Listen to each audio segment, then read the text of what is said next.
Okay, bismillahirrahmanirrahim. Assalamualaikum warahmatullahi wabarakatuh. Selamat pagi semua murid-murid 6 UTM, 6 USM.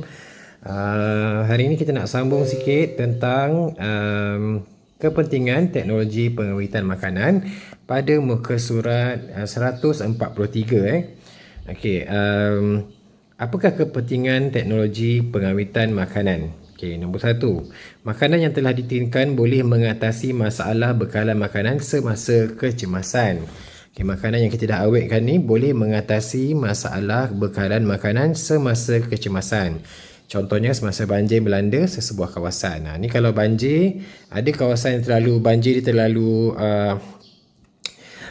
tinggi aras air dia tu, jadi ada yang tak dapat keluar daripada kawasan. Jadi kita boleh hantar makanan melalui menggunakan makanan yang telah diawet. Sekarang ni pun musim COVID-19 ni, kita pun kadang-kadang tak ada makanan yang kita nak masa tu, kita akan gunakan makanan yang telah diawet. Okey, nombor 2. Sesetengah makanan yang dihasilkan oleh sesebuah negara boleh dinikmati di negara lain.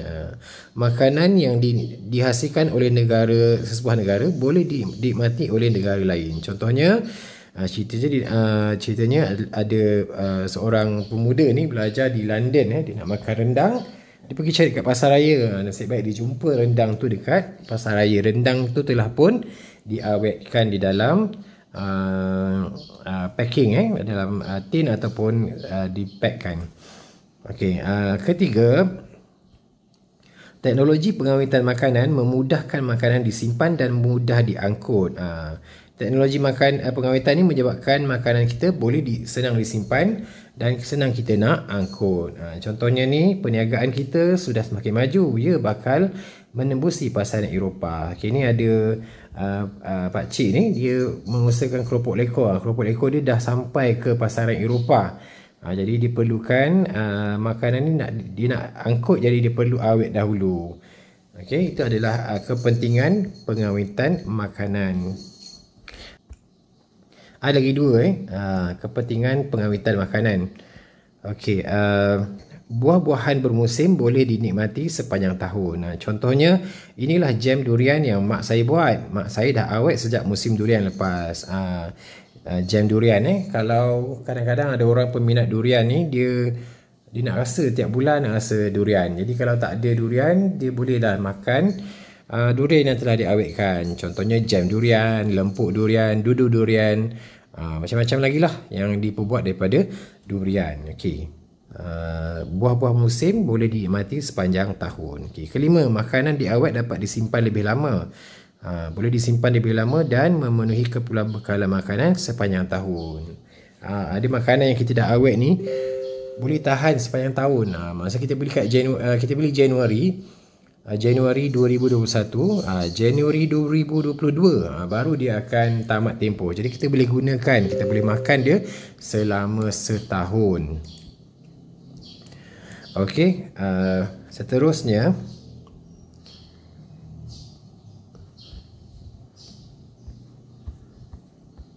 itu je tajuk pengawitan makanan. Kamu kena tahulah ini secara keseluruhannya apakah yang kita dah belajar dalam tajuk pengawitan makanan. Tengok ni apa yang kita dah belajar. Makanan, tujuan pengawitan makanan diawet tujuannya menghalang atau melambatkan proses hidup mikroorganisma.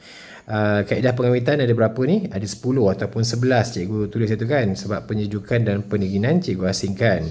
Okey, ada pendidikan, penjerukan sampailah penyalayan. Okey, kepentingan dia ada yang kita bincangkan tadi. 5 kepentingan dia. Kalau makanan tidak diawet, boleh menjadi rosak akibat tindakan mikroorganisma. Apa tanda-tanda ciri-ciri makanan yang rosak? Bertukar menjadi hitam, berkulat, berbuih, berasa masam, berbau busuk dan berlendir. Okey, hari ni cikgu nak kamu buat kerja dalam buku Sukses Sains tahun 6, Sukses A, Sains tahun 6. Bermula muka surat 69. Ni muka surat 69. Okey, soalan dia tanya, kini kamu jawablah.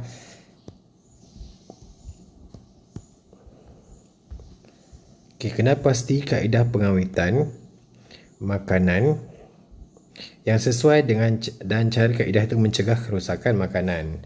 Yang pertama ni jus buah. Jus buah ni ini macam ni nama dia, kalau pembungkusan macam ni sama macam UHT tu yang cikgu cerita tu, susu UHT tu. Apakah cara pengawitan ni? Okey, cara pencegahan ni apa? Apa yang menyebabkan jus buah ni tahan lama dalam cara pengawitan yang macam ni? Okey, kedua telur masin. Telur masin, apa nama kaedah mengawet telur masin ni? Apakah yang menyebabkan telur masin ni tahan lama?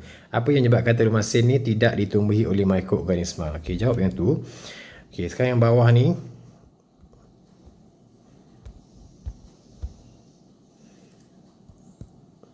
Okey, rajah menunjukkan tempoh luput makanan selepas diawet. Kalau pengeringan 12, pelilinan 4, pendinginan 7 bulan, pemasinan 8 bulan. Nyatakan tujuan mengawet makanan. Apakah tujuan mengawet makanan? Melambatkan apa? Okey. Kaedah pengawetan makanan yang manakah paling sesuai untuk mengawet sotong? Okey, mana paling sesuai untuk awet sotong yang mana? Antara yang ini. Adakah pengeringan, pelilinan, pendinginan atau pemasinan? Jawab. Berikan satu sebab. Kalau katakan kamu pilih pelilinan, kenapa? Kalau kamu pilih pendinginan, kenapa? Bagi sebab. Apakah yang menyebabkan dia sesuai untuk mengawet sotong? Rajah di bawah menunjukkan sebekas jeruk mangga. Okay, cuka digunakan dalam penjerukan buah-buahan. Apakah fungsi cuka? Kenapa kita masukkan cuka? Kenapa kita masukkan buah ni dalam cuka? Contohnya jeruk kan, jeruk Pak Ali. Kalau kat Penang itu jeruk Pak Ali, kita masukkan buah kedondong ke apa dalam cuka. Kenapa? Cuka tu apakah apa yang menyebabkan mikroorganisma tidak boleh bertumbuh? Nyatakan satu kaedah lain digunakan untuk mengawet makanan. Selain daripada kaedah yang ada ni, selain daripada kaedah yang ditunjukkan ni, kita ada 11 kaedah. Okey, seterusnya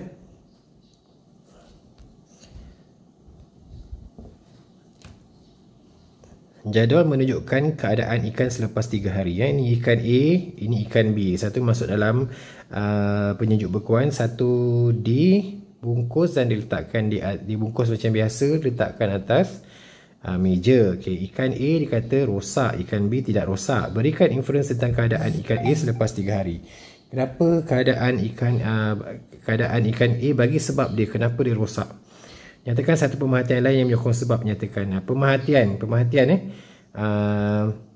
selain daripada yang ditulis ni rosak, apakah pemerhatian lain yang menunjukkan dia rosak? Apa ciri-ciri makanan yang rosak? Tulis. Okay, berikan inference tentang keadaan ikan B selepas 3 hari. B selepas 3 hari, apa keadaan dia? Adakah menjadi rosak dalam ni penyejuk bekuan ni? Cadangkan satu kaedah lain yang sesuai untuk mengawet ikan. Bagi cadangan kaedah lain. Apakah yang dapat dibuktikan dalam penyiasatan ini yang berkaitan dengan pertumbuhan mikroorganisma dengan suhu? Tulis suhu macam mana menyebabkan apa? Okey. Okey.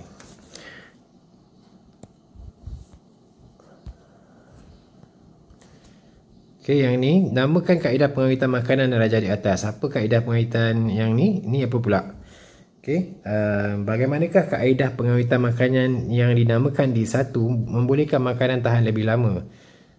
Kenapa? Yang A ni kenapa tahan lebih lama? Ini apa kaedah ni? Apakah faktor pertumbuhan yang kita buang kat dalam ni? Apakah faktor pertumbuhan mikroorganisma yang kita buang dalam ni? Okey, yang ni pula macam mana?